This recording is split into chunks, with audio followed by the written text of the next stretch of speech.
মাইয়াত্তাকিল্লাহা ইয়াজআল লাহু মাখরাজা। আল্লাহ পাক রব্বুল আলামিন কালামুল্লাহ শরীফের মধ্যে ফরমান, মাইয়াত্তাকিল্লাহ, যে ব্যক্তি আল্লাহকে ভয় করে, ইয়াজআল লাহু মাখরাজা, আল্লাহ তাআলা তার জন্য নিষ্কৃতির পথ বের করে দেন।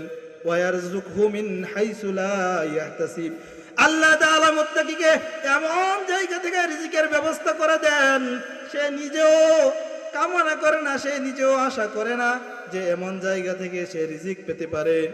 এই জন্যে আমাদের সবচেয়ে বেশি গুরুত্ব দিতে হবে তাকওয়া অর্জনের ক্ষেত্রে। আর এই তাকওয়া অর্জনের জন্য আমাদেরকে তাকওয়াওয়ালাদের কাছে যেতে হবে। একটা সহজ এক্সাম্পল হলো, আপনি যদি দক্ষ ডাক্তার হতে চান তাহলে আপনাকে একজন পিএইচডি করা ডাক্তারের কাছে যেতে হবে। আপনি যদি একজন সফল উদ্যোক্তা হতে চান তাহলে আপনাকে একজন উদ্যোক্তাকে ফলো করতে হবে।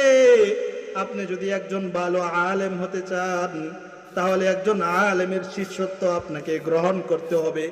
আপনি যদি একজন ভালো লেখক হতে চান তাহলে একজন ভালো কলামিস্ট, একজন ভালো লেখক এর অনুসরণ আপনাকে করতেই হবে, নতুবা আপনি সেই ক্ষেত্রে সফলতা অর্জন করতে পারবেন না।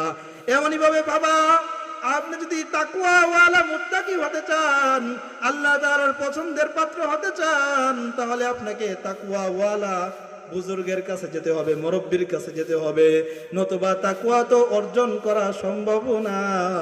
আমাদেরকে তাকওয়া অর্জন করতে হলে তাকওয়াওয়ালাদের কাছে যেতেই হবে।